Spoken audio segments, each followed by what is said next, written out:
Hello, this is Dr. Brian Weiss, and I'm excited to be here on the YouTube channel. It's another mechanism, vehicle, by which I can transmit my ideas and thoughts and research, in addition to the books and my website and Facebook and Twitter. And this way, in a little bit more live format, I can answer your questions directly and post these videos so that you can refer to them from time to time. Also, there will be favorited videos on this channel and other things that you can watch and you can learn from. I'll also be talking about my schedule and other informational content, so just check here periodically to learn even more. So tonight, I think I will answer some of the most common questions that have been posed to me over the years. And these are in my books, starting with Many Lives, Many Masters, and the subsequent books. There are 8 overall. But sometimes it's difficult to dig through the books to find specific answers.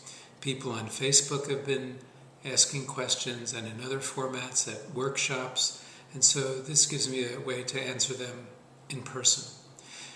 One question that comes up a lot is, how do the numbers of souls fit? If there are more bodies than ever before on this earth plane, where do the souls come from? And I ask my patients, when they're in the deeper state, these very questions, and certain answers have come back more frequently than others. The most common answer is that this is not the only place, a physical or non-physical dimension, where souls exist, but the earth is just one school among many schools. And it's a very hot school now. By that I mean very popular. Souls want to come here to learn their lessons and to graduate. This is a difficult school, the Earth School, because here we have physical bodies. So here there is pain, suffering, loss, disease, death, these things that do not exist really on the other side. It makes this Earth School very popular. But it is only one of many schools, so souls are attracted here from many dimensions. The earth is just one of many, many schools. And these dimensions can be physical or non-physical, and that's the answer that comes back most commonly.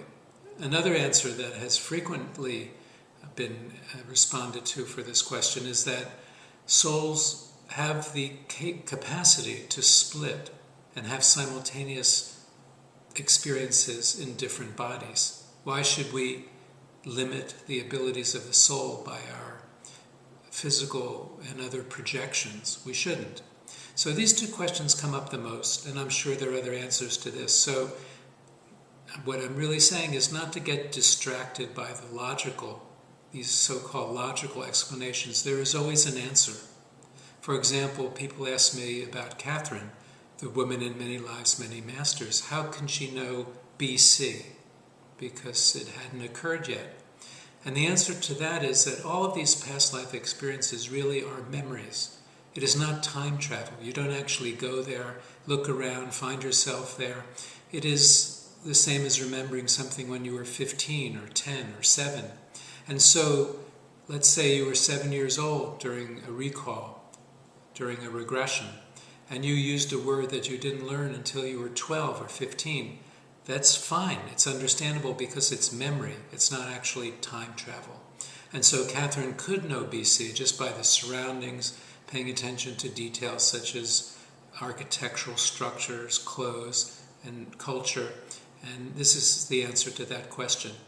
Sometimes the question arises, how do you know when a past life memory or recall is real and when it's imagination? And in the beginning, it sometimes is difficult to tell the difference. To a therapist, it really doesn't matter that much, because anything that comes into the awareness, into the consciousness, is fine. It's good and it's all useful and should be interpreted. But the more that you practice, the more regressions you have, the more experiences you have, you'll be able to tell the difference. It becomes more clear. You may know historical facts or details that you did not know previously. Sometimes people speak foreign languages that they have never learned, and this is called xenoglossy, the ability to speak or understand these foreign languages, and that cannot be imagination. And oftentimes there is significant emotion present, which therapists call catharsis or abreaction. And this is another way to tell, because in daydreams and fantasy you don't have these significant memory evocations. It's very, very different in quality. And so these are just some ways to tell what is real and what is not. But sometimes with a person having the recall, it will be a mixture of actual memory and imagination or fantasy or symbol or metaphor, much like in a dream. And then it is the art and task of the therapist to explain and understand and integrate all of these different elements. So that is the answer to this question.